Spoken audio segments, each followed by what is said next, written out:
Okay, for the last video in this series of March Madness Sweet 16 breakdowns, we're heading over to the Midwest region. Loyola Chicago versus Oregon State. Loyola is currently listed as a 6.5 point favorite with a low total of 125.5.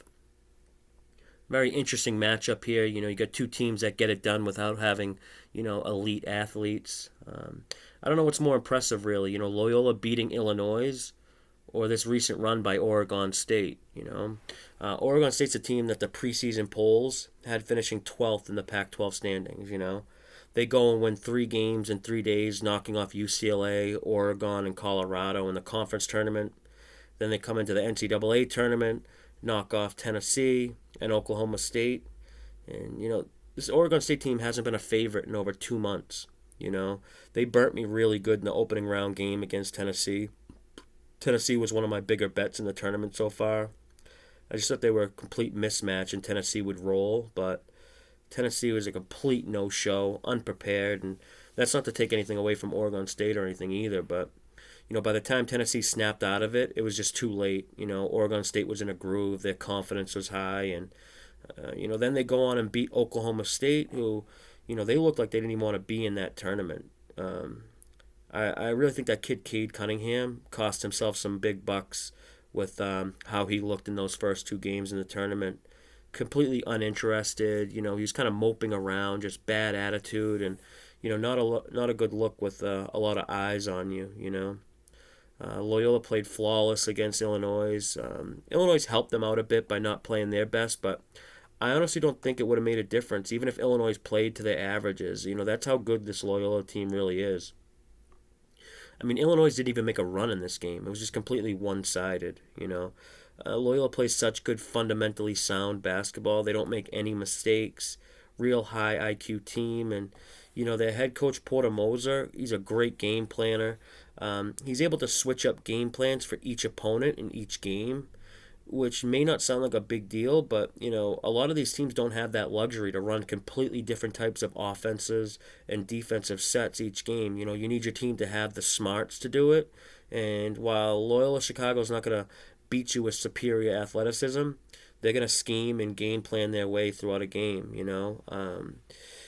Loyola is one of the best defensive teams in the country, or they are the best defensive team in the country, and it starts with this kid Lucas Williams. MVC Defensive Player of the Year, total lockdown defender. But I really like watching this Loyola offense. It reminds me a little bit of the Princeton offense, the way they use the big guy Krutwig as like a point center. I don't know, it's pretty cool.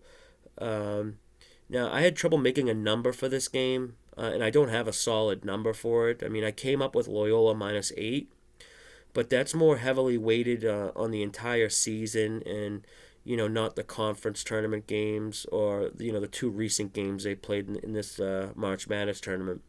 The question really is, is the, recent play from Oregon State, is that for real? Is that who this team is?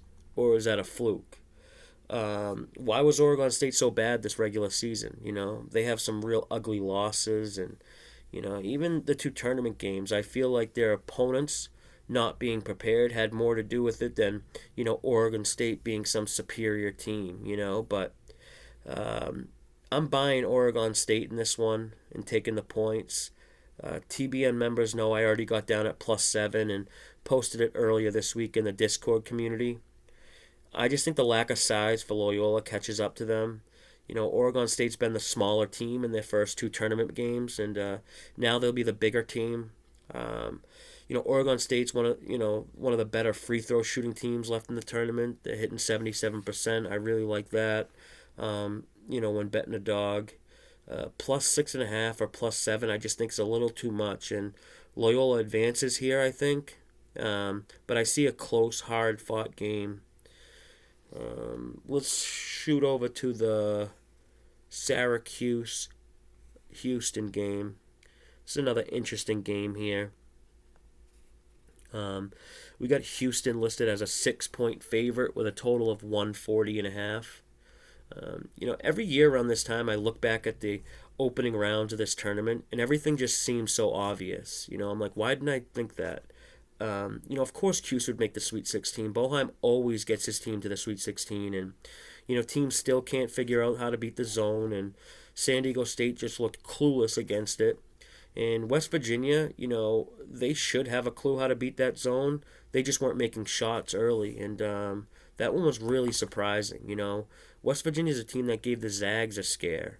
And by the time they did figure out the zone or get comfortable with it, and their shot started to fall, they were already down, and they did claw back and got the lead in the second half, but ultimately it was too little too late. And credit goes to Syracuse, man. Buddy Boheim, man, this kid's shooting the lights out. He's had some big individual performances in the conference tournament, and then he comes into the NCAA tournament. He goes 7 for 10 from deep against San Diego State, 6 for 13 against West Virginia. As a team, Syracuse combined 21 for 42 from deep in their first 2 games in the NCAA tournament. They shot 45% from deep against West Virginia. So, they didn't stand a chance, a team shooting that good from deep. Now, the thing is, I don't see them keeping that pace, and it's definitely not likely to repeat, especially considering, Houston's a number 1 ranked defense and effective field goal percentage. So, I really think the Q shooters are going to struggle against some of these taller, more athletic guards of Houston. Houston got a scare from Rutgers, and I actually think that's a good thing for them. They haven't been playing, their best ball at all, but here they are in the Sweet 16, They're shooting 37% from the field in the tournament. Their season average is 44%. They're only shooting 61% from the free throw line in the tournament. Their season average is 74%. And I think that game against Rutgers was just a real wake-up call for them. And, they found a way to survive and advance, not playing their best. And that's kind of why I think there's some value on Houston here at -6.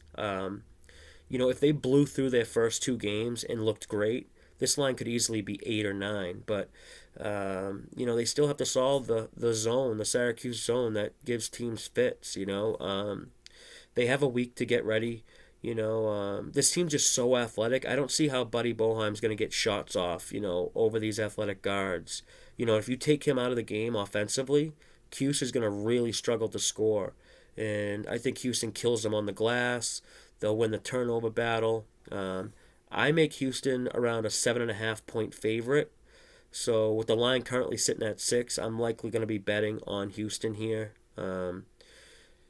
This Houston defense is going to be the best defense Q sees all year. That's going to be the difference, I feel like. And as good as Buddy Boheim's been, offensively, Cuse does a really good job at hiding him on defense. And they're not going to have the luxury against the guards on Houston. Quentin Grimes, he's going to really put them to the test. His ability to shoot over the top of the zone, it's going to force Buddy to, actually defend. And, it's so much tougher when you have to exert effort on both ends and not just kind of, get into your offense and look for shots. So I think Houston wins by double digits, and, Calvin Sampson gets one over on Jim Boheim. But that's going to do it for the Midwest region and this series of March Madness Sweet 16 videos. Good luck this weekend, and as always, may all the refs' calls and all the loose balls go your way.